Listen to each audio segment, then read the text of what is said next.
എല്ലാവർക്കും നമസ്കാരം. എൻ്റെ പേര് ഷൈജു.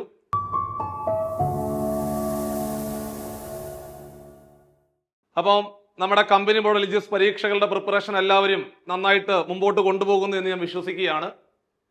423/2025 എന്നതാണ് നമ്മുടെ കമ്പനി ബോർഡ് കോർപ്പറേഷൻ റിലീജിയസ് പരീക്ഷയുടെ കാറ്റഗറി നമ്പർ. നിങ്ങൾ ഓരോരുത്തരും അപ്ലൈ ചെയ്തിരിക്കണം. കാരണം എത്രയും പെട്ടെന്ന് നിയമനങ്ങൾ കിട്ടുന്ന വളരെ പ്രധാനപ്പെട്ട ഒരു തസ്തികയാണ് കമ്പനി ബോർഡ് റിലീജിയസ് പരീക്ഷ. അപ്പോൾ അതുകൊണ്ട് ഇത്രയും നിയമനങ്ങൾ നടക്കുന്ന മറ്റൊരു പരീക്ഷ ഇനി അടുത്ത ഒരു 3 വർഷത്തേക്ക് നമ്മുടെ മുമ്പിലേക്ക് വരാത്തത് കൊണ്ട് നിങ്ങൾ ഓരോരുത്തരും ഈ പറയുന്ന കമ്പനി ബോർഡ് റിലീജിയസ് പരീക്ഷയ്ക്ക് വേണ്ടിയിട്ട് ഏറ്റവും ആത്മാർത്ഥമായിട്ട് തയ്യാറെടുക്കണമെന്ന് ഞാൻ തീർച്ചയായിട്ടും നിങ്ങളെ ഓർമ്മിപ്പിക്കുകയാണ്. ഇനി പരീക്ഷയുടെ പ്രിപ്പറേഷനുമായിട്ട് ബന്ധപ്പെട്ടുകൊണ്ട് നിങ്ങൾ അപ്ലൈ ചെയ്തിട്ടുള്ള ഉദ്യോഗാർത്ഥികളാണെങ്കിൽ ഒരിക്കൽ കൂടി നിങ്ങളുടെ PSC പ്രൊഫൈലിനകത്ത് കടന്നുപോയിട്ട് അപേക്ഷ സമർപ്പിച്ചിട്ടുണ്ട് എന്ന് ഒരിക്കൽ കൂടി അവസാന ഘട്ടം ഒന്ന് നിങ്ങൾ എന്ത് ചെയ്യണം, ഒന്ന് ഫൈനലൈസ് ചെയ്തോണം. കാരണം ചില സമയത്തൊക്കെ കഴിഞ്ഞ തവണയൊക്കെ അപ്ലൈ ചെയ്തു എന്ന് കരുതി ഒരുപാട് ഉദ്യോഗാർത്ഥികൾ ലാസ്റ്റ് ഡേറ്റിന് ശേഷം ചെക്ക് ചെയ്ത് നോക്കിയപ്പോൾ നിർഭാഗ്യവശാൽ അവരുടെ അപേക്ഷ സമർപ്പിച്ചതായിട്ട് കണ്ടില്ലായിരുന്നു. അപ്പൊ അതുകൊണ്ട് ചിലപ്പോൾ ഒരുപക്ഷെ അവരുടെ ഭാഗത്തു നിന്ന് പറ്റിയ മിസ്റ്റേക്ക് ആയിരിക്കും. ചിലപ്പോൾ അവർ തിങ്ക് ചെയ്തിട്ടുണ്ടാവും, അത്തരത്തിൽ അപേക്ഷ കൊടുത്തതായിട്ട് തിങ്ക് ചെയ്തിട്ടുണ്ടാവും. അപ്പൊ അതുകൊണ്ട് അത്തരം വീഴ്ചകളും നമ്മുടെ ഭാഗത്ത് നിന്ന് വീഴാതിരിക്കാൻ വേണ്ടിയിട്ട് നിങ്ങൾ തുടക്കത്തിൽ തന്നെ അപേക്ഷ സമർപ്പിച്ചവരാണെങ്കിൽ പോലും ഒരിക്കൽ കൂടി ഒന്ന് കൺഫേം ചെയ്തുകൊണ്ട് അതിലൊരു വ്യക്തത വരുത്തേണ്ടത് ഈ ഒരു സമയത്ത് വളരെ നല്ലതാണ്. ഇനി അപേക്ഷ സമർപ്പിക്കാത്തവര് ഡിസംബർ 3 വരെ ഉണ്ട് നമുക്ക് അപേക്ഷ സമർപ്പിക്കാനുള്ള അവസാന തീയതി. പക്ഷെ അത്രയും വരെ നിങ്ങൾ നീണ്ടു പോകരുത് ഒരു കാരണവശാലും.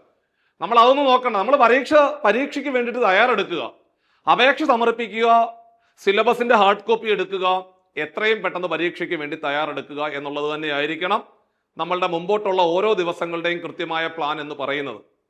സോ അത്തരത്തില് സാധാരണ ഈ ഒരു പരീക്ഷയ്ക്ക് വേണ്ടി തയ്യാറെടുക്കുമ്പോൾ GK 80 മാർക്കും മാത്സ് 20 മാർക്കുമുള്ള ഒരു പരീക്ഷയാണ്.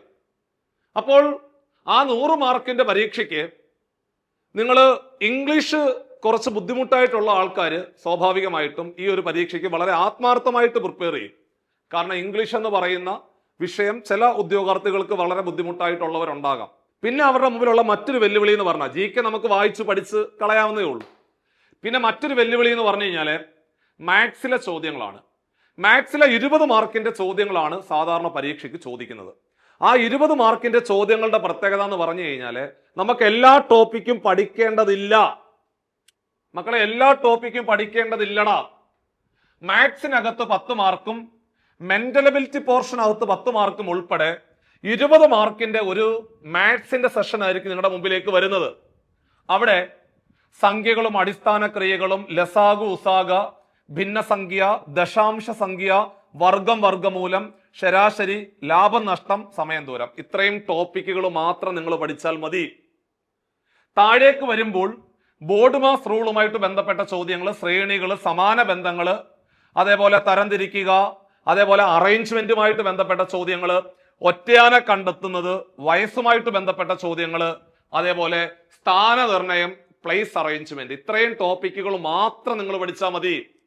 ഇതാണ് നമ്മുടെ കമ്പനി ബോർഡ് റിലീജിയസ് പരീക്ഷയുടെ മാത്സിന്റെ സിലബസ് എന്ന് പറയുന്നത്. ഈ ഒരു സിലബസ് കേന്ദ്രീകരിച്ചുകൊണ്ട് നിങ്ങൾ ഓരോ ടോപ്പിക്കും വളരെ ഭംഗിയായിട്ട് പഠിച്ചു മുമ്പോട്ട് പോകണം. 2021 മുതൽ 2025 വരെ 10th ലെവൽ പ്രിലിംസ്, മെയിൻസ് പരീക്ഷകളിൽ ചോദിച്ചു പോയ എല്ലാ ചോദ്യങ്ങളും ഈ ഒരു കാലയളവിനുള്ളിലെ നിങ്ങൾ ചെയ്ത് പഠിക്കുകയാണെന്നുണ്ടെങ്കിൽ ഉറപ്പായിട്ട് നിങ്ങൾക്ക് 18 മാർക്ക് സ്കോർ ചെയ്യാൻ പറ്റും. ഷുവറാണ്. 18 മാർക്ക് ഉറപ്പായിട്ട് നിങ്ങൾക്ക് നേടിയെടുക്കുവാൻ സാധിക്കും. നമ്മൾ 20 ടാർഗറ്റ് വെക്കുന്നതെങ്കിലും മിനിമം നിങ്ങൾക്കൊരു 18 മാർക്ക് ഉറപ്പായിട്ടും അടിക്കാൻ പറ്റുന്ന വളരെ പ്രധാനപ്പെട്ട ഭാഗമാണ്. അപ്പോൾ സിലബസ് കേന്ദ്രീകരിച്ചു കൊണ്ട് വേണം നമ്മൾ പഠനം മുമ്പോട്ട് പോകുവാൻ എന്നുള്ള കാര്യം കൂടെ ഓർമ്മപ്പെടുത്തുവാണ്. അത്തരത്തില് ഈ പരീക്ഷയുടെ പ്രിപ്പറേഷനുമായിട്ട് ബന്ധപ്പെട്ടുകൊണ്ട് നിങ്ങൾ മുമ്പോട്ട് നീങ്ങുന്ന സമയത്ത് സ്വാഭാവികമായിട്ടും സാറേ ഏത് നിലവാരത്തിലാണ് ചോദ്യങ്ങൾ വരുന്നത്? എല്ലാവരുടെയും ചോദ്യം അതാ, ഞങ്ങൾ എങ്ങനെയാണ് പഠിച്ചു തുടങ്ങേണ്ടത്? അപ്പൊ നമുക്ക് ചില മുൻവർഷ ചോദ്യങ്ങൾ ചെയ്തു നോക്കാം. നിങ്ങൾക്ക് എത്രത്തോളം മാത്സ് എളുപ്പമാകുന്നുണ്ടോ നിങ്ങൾ നോക്കിക്കോണേ. ഇതാണ്ടേ ഏറ്റവും അവസാനം നടന്നുപോയ ഒരു പരീക്ഷയ്ക്ക് ചോദിച്ച ചോദ്യം ഇത് കണ്ടോ. ചോദ്യം ഇതാണ്: 0.4444 എക്സെട്ര എന്നതിന്റെ ദശാംശ രൂപം എഴുതാൻ ആണ് ചോദ്യകർത്താവ് ചോദിച്ചിരിക്കുന്നത്. കണ്ടോ, ഒന്നുമില്ല. 0.4444 എന്ന് പറയുന്ന സംഖ്യയുടെ ദശാംശ രൂപം എഴുതുക എന്നാണ് ചോദ്യം. സ്വാഭാവികമായിട്ടും മക്കളെ നമ്മൾ പഠിച്ചിട്ടുണ്ടടാ, 0.444 എന്ന് കണ്ടാൽ അതിന് നമുക്ക് വേണമെങ്കിൽ എങ്ങനെ എഴുതാം? 0.444 എന്ന് കാണുന്നിടത്ത് നമ്മൾ ചെറിയ ക്ലാസ്സിൽ പഠിച്ചിട്ടുണ്ട്, അല്ലെങ്കിൽ ചെറിയ നമ്മുടെ 5ാം ക്ലാസ്സിലൊക്കെ നമ്മൾ പഠിച്ചിട്ടുണ്ട്. ഒരു ദശാംശ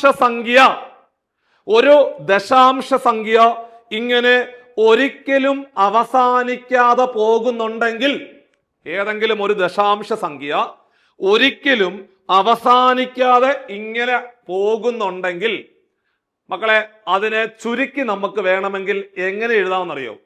എടാ, ഏത് സംഖ്യയാണോ ആവർത്തിക്കുന്നത്, ആരാണോ ആവർത്തിക്കുന്നത് അവനെ അംശമായിട്ട് പരിഗണിക്കുക. ഇവിടെ ആരാ ആവർത്തിക്കുന്ന? ഇവിടെ ആരാ ആവർത്തിച്ചു പോകുന്നത്? ആരാ? 4 അല്ലേ? അപ്പോൾ നമുക്ക് 4നെ അംശമായിട്ട് പരിഗണിക്കാം. സെറ്റല്ലേ? ഇനി നമുക്ക് ഛേദം കൂടി വേണം. ആ ഛേദത്തിന് വേണ്ടിയിട്ട് എത്ര സംഖ്യകൾ ആവർത്തിക്കുന്നുണ്ടോ ആവർത്തിക്കുന്ന ഓരോ സംഖ്യയ്ക്ക് പകരം 9 കൊടുക്കുക. ആവർത്തിക്കുന്ന ഓരോ സംഖ്യയ്ക്ക് പകരം 9 കൊടുക്കുക. ഇവിടെ എത്ര സംഖ്യകൾ ആവർത്തിക്കുന്നത്? ഒറ്റ ഒരാൾ മാത്രമല്ലേ ഉള്ളൂ, 4 മാത്രമല്ലേ ഉള്ളൂ. അതുകൊണ്ട് ചുമ്മാ ഒരു 9 കൊടുക്കുക. കണ്ടോ? അപ്പോൾ 0.4444 എന്ന് കണ്ട അതിന്റെ അർത്ഥം എന്തുവാ? 4/9 എന്ന് എഴുതാം. അപ്പോൾ 0.2222 എന്ന് കണ്ട എങ്ങനെ എഴുതാം? 2/9. അപ്പൊ 0.7777 എന്ന് കണ്ടാലോ? 7/9. അത്രേ ഉള്ളൂ പരിപാടി. 2 സംഖ്യകൾ ആവർത്തിക്കുന്നുണ്ടെങ്കിൽ താഴെ 2/9 എഴുതുക. 3 സംഖ്യകൾ ആവർത്തിക്കുന്നുണ്ടെങ്കിൽ താഴെ 3/9 എഴുതുക. അത്രേ ഉള്ളൂ പരിപാടി. ഇവന്റെ സ്ക്വയർ റൂട്ട് കണ്ടുപിടിക്കാനാണ് ചോദ്യം. എടാ, ഇവന്റെ സ്ക്വയർ റൂട്ട് ആണ് വേണ്ടത്. ആണ്ടേ, ഇവന്റെ സ്ക്വയർ റൂട്ട് ആണ് വേണ്ടത്. നമുക്കറിയാം സ്വാഭാവികമായിട്ടും 4ന്റെ സ്ക്വയർ റൂട്ട് എത്ര? 4ന്റെ സ്ക്വയർ റൂട്ട് 2 അല്ലേ? 4ന്റെ സ്ക്വയർ റൂട്ട് 2 അല്ലേ? 2 എഴുതിക്കോ. ഡിവൈഡഡ് ബൈ 9ന്റെ സ്ക്വയർ റൂട്ട് എത്ര? 9ന്റെ സ്ക്വയർ റൂട്ട് 3 അല്ലേ? അപ്പൊ ഉത്തരം 2/3 എന്ന് വരും. ഇവിടെ എവിടെങ്കിലും 2/3 കിടപ്പുണ്ടോ ഓപ്ഷനകത്ത്? ഇല്ല. അപ്പൊ നിങ്ങൾ വിചാരിക്കും സാറെ ക്വസ്റ്റ്യൻ തെറ്റായി പോയതാണോ എന്ന്. അല്ല, ചെറിയൊരു പ്രശ്നമുണ്ട്. എന്ന് പറയും 0.66 എന്ന് പറഞ്ഞ അർത്ഥം എന്തുവാ? ഞാൻ പറഞ്ഞ പോലെ പറഞ്ഞ എടാ, 0.6666 എന്ന് കാണുമ്പോൾ നമുക്ക് അവനെ 6/9 എഴുതിക്കൂടെ? എഴുതാം. 6/9 എഴുതാം. 6/9 വെട്ടി ചെറുതാക്കിക്കൂടെ? ഏത് സംഖ്യ കൊണ്ട് വെട്ടാം?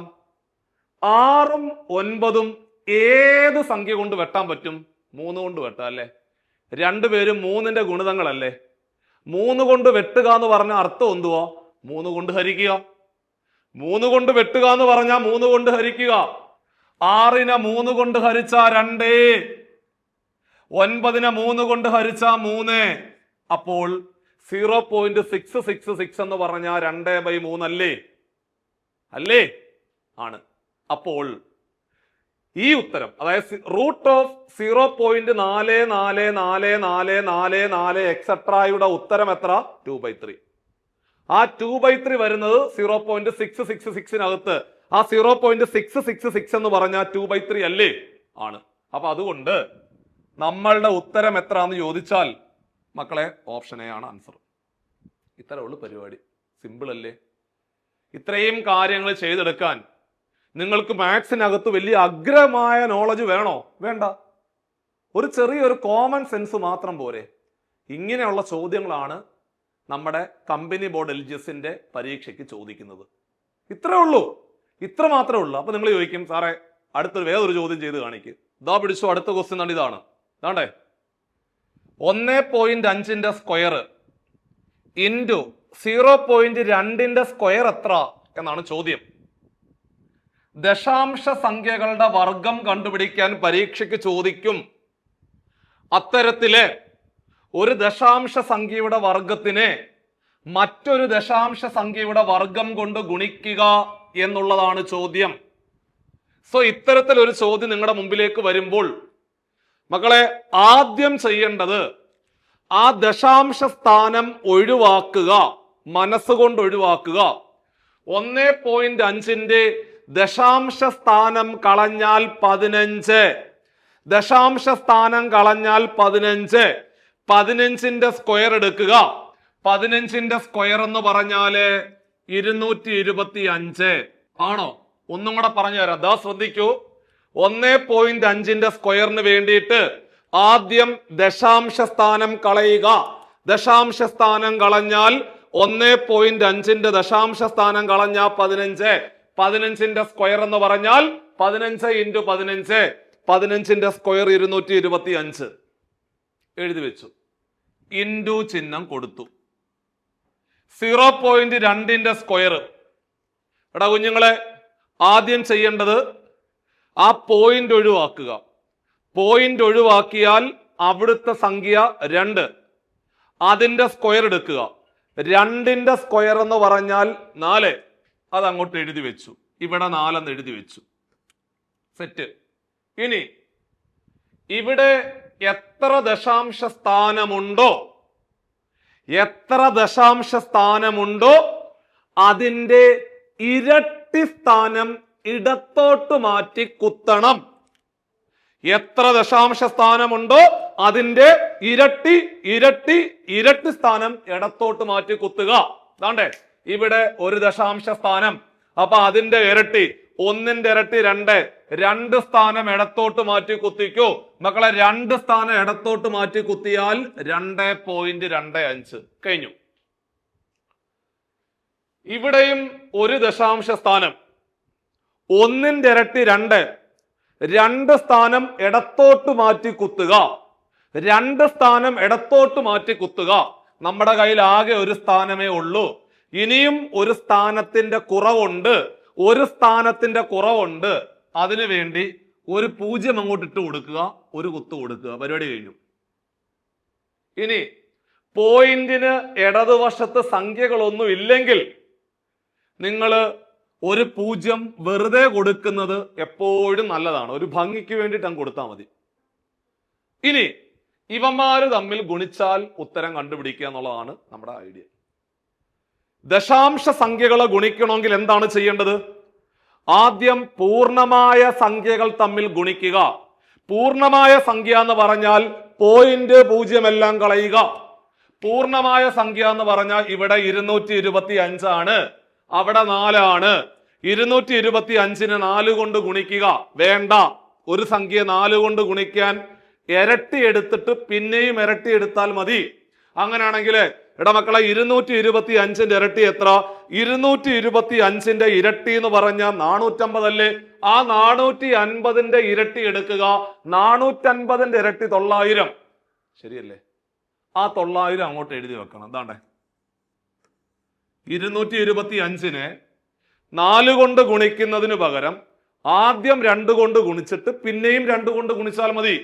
225നെ 2 കൊണ്ട് ഗുണിച്ചാൽ 450, 450നെ വീണ്ടും 2 കൊണ്ട് ഗുണിച്ചാൽ 900. ഇനി അവിടെ 2 ദശാംശ സ്ഥാനം, ഇവിടെ 2 ദശാംശ സ്ഥാനം, മൊത്തം 2ഉം 2ഉം 4 സ്ഥാനമുണ്ട്. 4 സ്ഥാനം മൊത്തത്തിൽ ഇടത്തോട്ട് മാറ്റി കുത്തുക. 4 സ്ഥാനം ഇടത്തോട്ട് മാറ്റി കുത്തുക. 4 സ്ഥാനം ഇടത്തോട്ട് മാറ്റി കുത്തണം. നമ്മുടെ കയ്യിലാകെ 3 സ്ഥാനമല്ലേ ഉള്ളൂ. നമ്മുടെ കയ്യിലാകെ 3 സ്ഥാനമല്ലേ ഉള്ളൂ. 1 സ്ഥാനത്തിന്റെ കുറവില്ലേ? എടാ കുഞ്ഞുങ്ങളെ, 1 സ്ഥാനത്തിന്റെ കുറവില്ലേ? 1 സ്ഥാനത്തിന്റെ കുറവുണ്ടെങ്കിൽ ഒരു 0 കൂടി ഇട്ട് കൊടുക്കുക, 1 കുത്ത് കൊടുക്കുക. നേരത്തെ പറഞ്ഞ ഓർമ്മയുണ്ടല്ലോ, പോയിന്റിന് ഇടതുവശത്ത് സംഖ്യകളില്ലെങ്കിൽ ഒരു 0 കൂടെ കൊടുക്കുക. ഇതാണ് നമ്മുടെ ആൻസർ. 0.0900. പിന്നെ പോയിന്റിന് ശേഷം അവസാനം വരുന്ന 0-ത്തിനൊന്നും വിലയില്ല. പോയിന്റിന് ശേഷം അവസാനം വരുന്ന 0-ങ്ങൾക്ക് വിലയില്ല. പോയിന്റിന് ശേഷം അവസാനം വരുന്ന 0-ങ്ങൾക്ക് വിലയില്ലാത്തത് കൊണ്ട് ഇത് രണ്ടും അങ്ങോട്ട് കട്ട് ചെയ്ത് കളെ. അങ്ങനാണെങ്കിൽ ഉത്തരം 0.09. 0.09 എന്ന് പറഞ്ഞാൽ option D is the right answer. ഇത്രേ ഉള്ളൂ പരിപാടി. അപ്പോൾ നമ്മൾ ദശാംശ സംഖ്യകളുമായിട്ട് ബന്ധപ്പെട്ട് നല്ല ഒരു ആഴത്തിലുള്ള അറിവ് നമ്മുടെ പരീക്ഷയ്ക്ക് മുമ്പായിട്ട് നേടിയെടുക്കേണ്ടത് ഏറ്റവും അത്യാവശ്യമാണ്. ഈ 2 ചോദ്യങ്ങൾ നമ്മൾ ക്ലാസ്സിൽ ചെയ്തു പഠിച്ചപ്പോൾ നിങ്ങൾക്ക് മാത്സിനകത്ത് വലിയ ആഴത്തിലുള്ള അറിവ് നേടണമെന്നുണ്ടോ? ഒരു സാമാന്യ സെൻസ് മാത്രം പോരെ? സോ ഈ രീതിയിലാണ് നിങ്ങൾ മാത്സിനെ നോക്കിക്കാണേണ്ടത് എന്ന് ഓർമ്മപ്പെടുത്തുമായിരുന്നു. അപ്പൊ നിങ്ങൾ ചോദിക്കും, സാറേ ഒരു ചോദ്യം കൂടെ പറയേ, ഞങ്ങൾ ഒരു വൈബിൽ നിൽക്കുവാണെന്ന് പറയുമ്പോൾ ഞാൻ ദാണ്ട പിടിച്ചു, ദാണ്ട അടുത്ത ക്വസ്റ്റ്യൻ വീണ്ടും തരും. ദാണ്ടെ നോക്കിയേ, ഒന്നുമില്ല. ഒരു LGS നിലവാരത്തിൽ ഏറ്റവും അവസാനം PSC ചോദിച്ചു മാറിയ വളരെ പ്രധാനപ്പെട്ട ഒരു ചോദ്യമാണ് ക്ലാസ്സിൽ പരിചയപ്പെടുത്തുന്നത്. ഇതാണ് നോക്കിയോ, 52 km/h ശരാശരി വേഗതയിൽ സഞ്ചരിക്കുന്ന ഒരു ബസ് 6 മണിക്കൂർ കൊണ്ട് എത്ര ദൂരം സഞ്ചരിക്കും എന്നാണ് ചോദ്യം. എന്തോ കണ്ടുപിടിക്കേണ്ടത്? ദൂരം. സോ ദൂരമാണ് കണ്ടുപിടിക്കേണ്ടത്. ഏത് ചാപ്റ്ററിലെ ചോദ്യമാണെന്ന് മനസ്സിലാക്കണം ആദ്യം. ഏത് ചാപ്റ്ററിലെ ചോദ്യമാണെന്ന് ചോദിച്ചാൽ ഇത് ടൈം ആൻഡ് ഡിസ്റ്റൻസ് എന്ന് പറയുന്ന ചാപ്റ്ററിലെ ക്വസ്റ്റ്യൻ ആണ്. ടൈം ആൻഡ് ഡിസ്റ്റൻസ് എന്ന് പറയുന്ന ചാപ്റ്ററിനകത്ത് നമ്മൾ പഠിക്കാറുണ്ട് speed is equal to distance by time, അല്ലേ? ഒന്നും വേണ്ട, നിങ്ങൾ ഒരു കാര്യം ചെയ്താണ്ടേ, ഇങ്ങനെ ഒരു ത്രികോണം അങ്ങ് വരയ്ക്കുക. ദാണ്ടേ ഇങ്ങനെ ഒരു ത്രികോണം അങ്ങ് വരയ്ക്കുക. അതിനെ 2ആയിട്ട് മുറിക്കുക. ആ മുറിച്ച് താഴെ കിട്ടിയ സാധനത്തിനെ വീണ്ടും ലംബമായിട്ട് മുറിക്കുക. ത്രികോണം എത്ര ഭാഗങ്ങളായിട്ട് മുറിഞ്ഞു? പറയടാ, ത്രികോണം എത്ര ഭാഗങ്ങളായിട്ട് മുറിഞ്ഞു? 3. ഇനി ആൽഫബറ്റ് അനുസരിച്ച് ആദ്യം വരേണ്ടത് ABCD. ആദ്യം വരേണ്ടത് D. അപ്പൊ D ആദ്യം അങ്ങ് എഴുതുക. D ABCD. അങ്ങനെ പോയി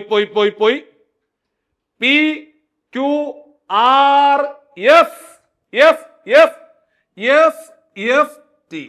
കണ്ടോ? ഇനി നിങ്ങൾക്ക് എന്താണോ വേണ്ടത്, എടാ കുഞ്ഞുങ്ങളെ, നിങ്ങൾക്ക് എന്താണോ വേണ്ടത് അത് കൈകൊണ്ട് അങ്ങ് മറച്ചു പിടിക്കുക. സോ ഡിസ്റ്റൻസ് ആണ് വേണ്ടതെങ്കിൽ distance is equal to speed into time. കണ്ടോ? Distance is equal to speed into time. Speed ആണ് വേണ്ടതെങ്കിൽ speed is equal to distance by time. കിട്ടുന്നുണ്ടോ? ടൈം ആണ് വേണ്ടതെങ്കിൽ time is equal to distance by speed. ഇത്രയുള്ള പരിപാടി. സോ അങ്ങനെയാണെങ്കിൽ നമുക്കിവിടെ കണ്ടുപിടിക്കേണ്ടത് ദൂരമല്ലേ? ദൂരം കണ്ടുപിടിക്കാനല്ലേ ചോദിച്ചത്? സോ ഡിസ്റ്റൻസ് കണ്ടുപിടിക്കണമെങ്കിൽ distance is equal to speed into time അല്ലേ? Speed into time. സ്പീഡ് എത്ര? ദാ പിടിച്ചോ, സ്പീഡ് 52. സ്പീഡ് 52. സമയം എത്ര? സമയം 6. ഇതാണ്ടേ 52നെ 6 കൊണ്ട് ഗുണിക്കും. 52നെ 6 കൊണ്ട് ഗുണിച്ചാൽ 6 2 12 ശിഷ്ട 1. 5 6 30. 30 1 31. 312 കിലോമീറ്റർ എന്ന് വരും ആൻസർ. ഇവിടെ 312 എന്ന് കിടക്കുന്നവൻ ആരാ? ഓപ്ഷൻ എ അല്ലേ? അപ്പൊ നമ്മുടെ ഉത്തരം എന്ന് പറയുന്നത് ഓപ്ഷൻ എ ആയിരുന്നു റൈറ്റ് ആൻസർ. ഇങ്ങനെയുള്ള ചോദ്യങ്ങൾ മാത്രമേ പരീക്ഷയ്ക്ക് ചോദിക്കത്തുള്ളൂ. വളരെ ബേസിക് ആയിട്ട് ഒരു 7ാം ക്ലാസ് നിലവാരത്തിലുള്ള മാത്സിലെ ചോദ്യങ്ങളാണ് നമ്മുടെ LGS പരീക്ഷയ്ക്ക് ചോദിക്കുന്നത്. അതുകൊണ്ട് മാത്സ് നിങ്ങൾക്ക് ഒരു ബുദ്ധിമുട്ടാവത്തില്ല. അത് പറയാൻ വേണ്ടിയാണ് ചില ചോദ്യങ്ങൾ ക്ലാസ്സിൽ പരിചയപ്പെടുത്തുന്നത്. ദാണ്ടേ അങ്ങനെയാണെങ്കിൽ ദാണ്ടാ ഇതൊന്ന് ചെയ്തേ എല്ലാവരും. ദാണ്ടേ 9 ഡിവൈഡഡ് ബൈ 0.9 ഇൻറ്റു, ഇതൊക്കെ LGS പരീക്ഷകൾ ചോദിച്ച ചോദ്യം. 9 ഡിവൈഡഡ് ബൈ 0.9. സ്വാഭാവികമായിട്ടും മക്കളെ ആ ചോദ്യം എടുത്തെഴുതാം അവിടെ. ദാണ്ടേ ഒന്നുകൂടെ നോക്കിക്കോണേ. 9 ആദ്യം കിടക്കുന്നത്. താഴെ ഒരു പോയിന്റ് മാത്രമേ ഉള്ളൂ കേട്ടോ, അതുകൊണ്ടാണേ. താഴെ ഒരു പോയിന്റ് മാത്രമേ ഉള്ളൂ. അപ്പോൾ 9 ഡിവൈഡഡ് ബൈ 0.9 ഇൻറ്റു വീണ്ടും 9 ഡിവൈഡഡ് ബൈ 0.9. ഇതാണ് നമ്മുടെ ചോദ്യം. സ്വാഭാവികമായിട്ടും താഴെ ഒരു പോയിന്റ് കിടപ്പുണ്ട്. താഴെ ഒന്നല്ല, ഇവിടെ ഒന്ന്, അവിടെ ഒന്ന്, അല്ലേ? താഴെ താഴെ ഇവിടെ ഒന്ന്, അവിടെ ഒന്ന്. എത്ര പോയിന്റ് ഉണ്ട്? 2. അപ്പൊ ആ 2 പോയിന്റ് കളയണ്ടേ? നമുക്ക് വെട്ടണമെങ്കിൽ ആ സംഖ്യ അടിപൊളി സംഖ്യയായിട്ട് നിൽക്കണ്ടേ? അവനെ ഉടുപ്പൊക്കെ ഇട്ട് കൊടുത്ത് അവനെ ഭംഗിയായിട്ട് നിലനിർത്തണ്ടേ? നല്ലൊരു സംഖ്യയായിട്ട് നിർത്തണ്ടേ? അവനെ പോയിന്റ് കുത്തുമൊക്കെ ഇട്ട് കൊടുത്ത് നിർത്തിയാൽ മതിയോ? അല്ല, അവന്റെ പോയിന്റ് കളയണം. എത്ര പോയിന്റ് ഉണ്ട്? എത്ര പോയിന്റ് ഉണ്ട് ഇവിടെ? താഴെ 2. ആ 2 പോയിന്റ് കളയണമെങ്കിൽ എന്ത് ചെയ്യണം? തുടച്ചു കളഞ്ഞാൽ മതി എന്ന് പറയരുത്. 2 പോയിന്റ് കളയണമെങ്കിൽ എന്ത് ചെയ്യണം? ഒരു പോയിന്റ് ഉള്ളെങ്കിൽ 10 കൊണ്ട് ഗുണിച്ചാൽ മതി. 2 പോയിന്റ് ഉണ്ടെങ്കിൽ 100 കൊണ്ട് ഗുണിക്കണം. 3 പോയിന്റ് ഉണ്ടെങ്കിൽ 1000 കൊണ്ട് ഗുണിക്കുക. സ്വാഭാവികമായിട്ടും 2 പോയിന്റേ ഉള്ളൂ മക്കളെ. 2 പോയിന്റ് ഉള്ളെങ്കിൽ താഴെ 100 കൊണ്ട് ഗുണിക്കുക. താഴെ 100 കൊണ്ട് ഗുണിച്ചാൽ 2 പോയിന്റ് മാറിയിട്ട് അവന്റെ കുത്തും കോമയും എല്ലാ സാധനവും അങ്ങ് പോകും. അവൻ അടിപൊളി സംഖ്യയായിട്ട് മാറും. പക്ഷേ താഴെ 100 കൊണ്ട് ഗുണിക്കുമ്പോൾ മുകളിൽ 100 കൊണ്ട് ഗുണിക്കണം. നിങ്ങൾക്ക് എന്ത് വേണമെങ്കിലും ചെയ്യാം. പക്ഷേ നിങ്ങൾ താഴെ എന്താണോ ചെയ്യുന്നത് അത് തന്നെ നിങ്ങൾ മുകളിലും ചെയ്യണം. അത് മാത്സിന്റെ റൂളാണ്. സോ അങ്ങനെയാണെങ്കിൽ താണ്ടേ മുകളിൽ കിടക്കുന്ന സംഖ്യകൾ താണ്ടേ 9 × 9 ചേർത്ത് എഴുതുന്ന പറഞ്ഞ കുഴപ്പമില്ല, രണ്ടുപേരും ഗുണനമല്ലേ. താഴെ കിടക്കുന്നത് 0.9 ഞാൻ 9 എന്ന് എഴുതി, 0.9 ഞാൻ 9 എന്ന് എഴുതി. സ്വാഭാവികമായിട്ടും താഴത്തെ 2 പോയിന്റ് മാറ്റാൻ ഞാൻ എന്തായിരിക്കും ചെയ്തത്? താഴെ 100 കൊണ്ട് ഗുണിച്ചു. താഴെ 100 കൊണ്ട് ഗുണിച്ചെങ്കിൽ മുകളിലും 100 കൊണ്ട് ഗുണിക്കണം. താഴെ 100 കൊണ്ട് ഞാൻ ഗുണിച്ചെങ്കിൽ മുകളിലും 100 കൊണ്ട് ഗുണിക്കണം. അപ്പൊ താണ്ടേ മുകളിലും ഞാൻ 100 കൊണ്ട് ഗുണിച്ചു. താഴെ കിടക്കുന്ന ഈ 9 കട്ട്, ഈ 9 കട്ട്. സ്വാഭാവികമായിട്ട് ഉത്തരം 100 വന്നില്ലേ? 100 അവിടുത്തെ റൈറ്റ് ആൻസർ എന്ന് പറയുന്നത്. അപ്പൊ ഇങ്ങനെയുള്ള നമ്മുടെ മാത്സിന്റെ ചോദ്യങ്ങൾ മാത്രമാണ് വരാൻ പോകുന്ന കമ്പനി ബോർഡ് LGS പരീക്ഷകൾക്ക് മാത്സിനകത്ത് നിന്ന് ചോദിക്കുന്നത്. ഇപ്പൊ നിങ്ങൾക്ക് മനസ്സിലായില്ലേ? നിങ്ങളെ കൊണ്ട് പറ്റുമെന്ന് മനസ്സിലായില്ലേ? അപ്പൊ നമ്മൾ പഠിക്കുമ്പോൾ ഒന്നും അറിയാത്ത ഒരു വ്യക്തിയെ ഫോക്കസ് ചെയ്തുകൊണ്ട് അവർക്ക് മനസ്സിലാകുന്ന രീതിയിൽ മാത്രമായിരിക്കും നമ്മുടെ മാത്സിന്റെ ക്ലാസ്സുകൾ പോകുന്നത്. അത് നിങ്ങൾക്ക് ക്ലാസ്സിലിരുന്ന ആളുകൾക്ക് അറിയാവുന്ന കാര്യമാണ്. നമ്മൾ ലൈവ് ക്ലാസ്സുകൾ എടുക്കുമ്പോൾ കൂടുതൽ ലൈവ് ക്ലാസ്സുകൾ പ്രൊവൈഡ് ചെയ്യുന്നത് നമ്മുടെ പരീക്ഷയുടെ നിലവാരത്തിനനുസരിച്ച് മാത്രമായിരിക്കും. നിങ്ങൾ ഒരു LGS പരീക്ഷയ്ക്ക് തയ്യാറെടുക്കുമ്പോൾ സ്വാഭാവികമായിട്ടും മാത്സിനകത്ത് നിങ്ങൾക്ക് ഒരു വലിയ അറിവോ അല്ലെങ്കിൽ ഒരു സാമാന്യം അറിഞ്ഞിരിക്കേണ്ട അറിവുകൾ പോലും കാണത്തില്ല. അപ്പൊ നമ്മൾ ആദ്യം എന്താണ് ചെയ്യേണ്ടത്? ആദ്യം സംഖ്യകളെ കുറിച്ച് പഠിച്ച് വെട്ടാനൊക്കെ പഠിച്ച് പതുക്കെ ട്രാക്കിലേക്ക് വന്നാൽ മതി. നമുക്ക് ഒരുപാട് ചാപ്റ്ററുകൾ പഠിക്കാനില്ല. സോ അത്തരത്തില് ഈ പറയുന്ന നമ്മുടെ company board LGS batch, company board LGS പരീക്ഷയുടെ പ്രിപ്പറേഷനുമായിട്ട് ബന്ധപ്പെട്ടുകൊണ്ട് തുടക്കക്കാരെയൊക്കെ ഫോക്കസ് ചെയ്തുകൊണ്ട് തുടങ്ങിയ ബാച്ചാണ് നമ്മൾ ഏറ്റവും റീസെന്റ് ആയിട്ട് തുടങ്ങിയ നമ്മുടെ കമ്പനി ബോർഡ് LGSന്റെ ബാച്ച്. അവിടെ നമ്മൾ ഇതുപോലെ തന്നെ ഏറ്റവും തുടക്കക്കാരെ ഫോക്കസ് ചെയ്ത് അവർക്കൊരു 18 മാർക്ക് എങ്ങനെ മാത്സിനകത്ത് നേടിയെടുക്കാം എന്നുള്ള രീതിയിൽ തന്നെയാണ് നമ്മുടെ ലൈവ് ക്ലാസ്സുകൾ ഓരോന്നും പോകുന്നത്. നിങ്ങൾക്ക് തുടക്കം മുതലേ പഠിച്ച് വലിയ പ്രഷർ ഇല്ലാതെ മാത്സിനകത്തെ മുഴുവൻ മാർക്കും സ്കോർ ചെയ്യുവാൻ നിങ്ങളുടെ കൂടെ ഞാൻ ഉണ്ടാവും. അപ്പൊ അതുകൊണ്ട് നിങ്ങൾ എത്രയും പെട്ടെന്ന് ഇപ്പോൾ തുടങ്ങിയ ഏറ്റവും റീസെന്റ് ആയിട്ട് തുടങ്ങിയ, അത് പ്രത്യേകം എടുത്തു പറയണം, കുറച്ച് ഓൾഡ് ബാച്ച് ഉണ്ട്, അതൊന്നും നിങ്ങൾ നോക്കണ്ട, ഏറ്റവും പുതുതായിട്ട് തുടങ്ങിയ കമ്പനി ബോർഡ് LGS പരീക്ഷകളുടെ ബാച്ചിനകത്തേക്ക് നിങ്ങൾ ഓരോരുത്തരും ജോയിൻ ചെയ്യുക.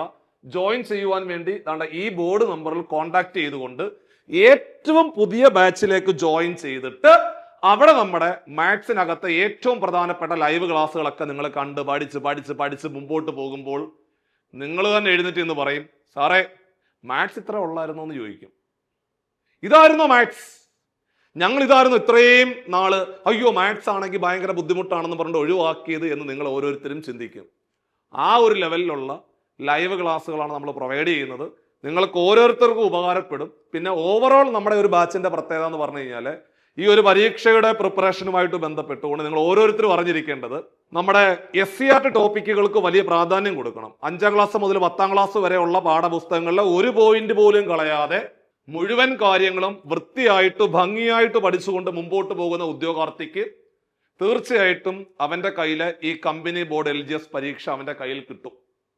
സോ അത്തരത്തില് നിങ്ങളുടെ പ്രിപ്പറേഷനുമായിട്ട് ബന്ധപ്പെട്ട് നിങ്ങൾ മുമ്പോട്ട് പോകുമ്പോൾ നിങ്ങൾക്ക് ലൈവ് ക്ലാസ്സുകളും റെക്കോർഡ് ക്ലാസ്സുകളും ഓരോ ആഴ്ച ലൈവ് കഴിയുമ്പോൾ അതിൻ്റെ ഈ പറയുന്ന രീതിയിലെ മോഡൽ എക്സാമുകളും റിവിഷൻ എക്സാമുകളും മന്ത്ലി എക്സാമുകളും OMR എക്സാമുകളും ഉൾപ്പെടെയുള്ള ഒരു നല്ലൊരു പ്ലാൻ നിങ്ങൾക്ക് ഈ ഒരു ബാച്ചിനകത്തുനിന്ന് കിട്ടും. സോ ഈ സാധ്യതകളെല്ലാം പരമാവധി പ്രയോജനപ്പെടുത്തി വരാൻ പോകുന്ന കമ്പനി ബോർഡ് LGS പരീക്ഷയ്ക്ക് നമുക്ക് ഒരുമിച്ച് തയ്യാറെടുത്തുകൊണ്ട് 2026 ആദ്യ പകുതിയിൽ നടക്കാൻ പോകുന്ന ഈ പരീക്ഷ അടിച്ചെടുത്ത് 2027 റാങ്ക് ലിസ്റ്റ് വരുമ്പോൾ നിങ്ങൾ ഓരോരുത്തരും ആദ്യത്തെ 500-നകത്ത് ഉണ്ടാകുമെന്നുള്ള കാര്യം ഷുവറാണ്. നമുക്ക് 2000-നകത്ത് വന്നാലും ഉറപ്പായിട്ടും ജോലി കിട്ടും. നമ്മളൊരു 500 വെച്ചിട്ട് പിടിച്ച് പറഞ്ഞതേ ഉള്ളൂ. അപ്പോൾ നിങ്ങൾക്ക് എല്ലാവർക്കും ഇന്നത്തെ ക്ലാസ് ഉപകാരപ്പെട്ടു എന്ന് ഞാൻ വിശ്വസിക്കുകയാണ്. തീർച്ചയായിട്ടും ഇന്നത്തെ ക്ലാസ് ഉപകാരപ്പെട്ടുവെങ്കിൽ നിങ്ങളുടെ എല്ലാ സജഷൻസും തീർച്ചയായിട്ടും കമന്റ് ബോക്സിൽ രേഖപ്പെടുത്തുക. ചാനൽ ഇനിയും ഫോളോ ചെയ്യാത്തവർ തീർച്ചയായിട്ടും ചാനൽ ഫോളോ ചെയ്തുകൊണ്ട് നിങ്ങൾ മുമ്പോട്ട് പോവുക. മറ്റൊരു യൂസ്ഫുൾ സെഷനുമായിട്ട് നമുക്ക് വീണ്ടും കാണാം. ബൈ.